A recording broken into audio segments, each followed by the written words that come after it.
Morning student, this is your English reader यानी कि literature book and today we are going to start our first chapter. Okay, so look at your books. This is your first chapter. Can you pronounce the name? Yeah, I know it is little bit tough. Now how will you pronunciate it? Yes, anyone who will try? Trenti Vonti Gonglop. This is the name of your first chapter and it is a poem. Now just go through this poem, then you will come to know how to pronounce the name of the chapter. So when you will read the poem, you will come across many of the words कि what the poet has described. The poem is about what? It is a naming word, a action word, a describing word, or a scientific name. Unless you read the chapter or unless you read the poem, you will not come to know what is it actually.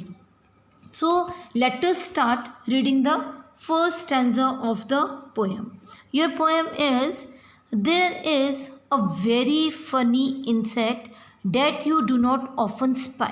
यानी कि the poem is about a insect. ये एक तरह के insect से related है. जो insect है वो दिखने में बहुत ज़्यादा फ़नी है and it's quite a spider and it isn't quite a fly. यानी कि जो पोएट है वो आगे डिस्क्राइब करते हुए कह रहा है कि जो इंसेक्ट है ना तो वो स्पाइडर की तरह लुक दे रहा है ना ही वो एक फ्लाई की तरह लुक दे रहा है. It is something like a beetle and a little like a bee. यानी कि जो इंसेक्ट है उसकी जो लुक है वो थोड़ी बहुत किसकी तरह है? बीटल की तरह है और एक बी की तरह है. बीटल मीन्स जो भंवरे का लुक होता है और बी मीन्स जो एक मधुमक्खी का यानी जो मक्खी रहती है उसका लुक रहता है. यानी कि दोनों के कॉम्बिनेशन का जो यहाँ पे शो किया जा रहा है. But nothing like a woolly grub that climbs upon a tree. यानी कि जो पोएट है वो आगे डिस्क्राइब करके कहता है but nothing like a woolly grub. अब यहाँ पे ग्रब का मीनिंग क्या हुआ? ये एक तरह का लार्वा है. ठीक है, एक तरह का लार्वा होता है. But nothing like a woolly grub that climbs upon a tree. कि ना तो ये एक वूली ग्रब की तरह है जो कि आपको पेड़ के ऊपर दिखाई देगा. It's name is quite a hard one but you will learn it सून. यानी कि जो इसका नाम है वो थोड़ा बहुत टफ है मगर पोएट है उसकी ये होप है कि आप इसे जल्दी ही सीख लोगे. So try. अब हम इसका नाम को क्या करेंगे? ट्राई करेंगे. TRI try. ट्राई एंटी वॉन्टी. अब इसको अलग अलग कर दिया तो ट्राई एंटी वॉन्टी. अब इकट्ठा बोलिए, ट्राई एंटी वॉन्टी गोंगो लो. This is a name. When you will read 3 to 4 times you will easily pronounce it the name. So this was the first stanza. Now we are coming to the next stanza.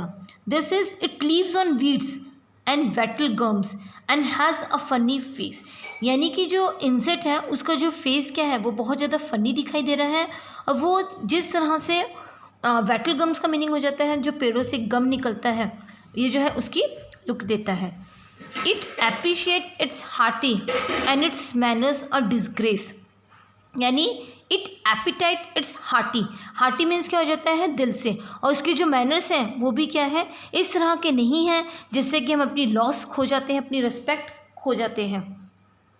When first you come upon it, it will give you a kite scare. जब आप पहली बार इसको देखोगे तो आपको एक बार तो उससे क्या लगेगा? डर लगेगा.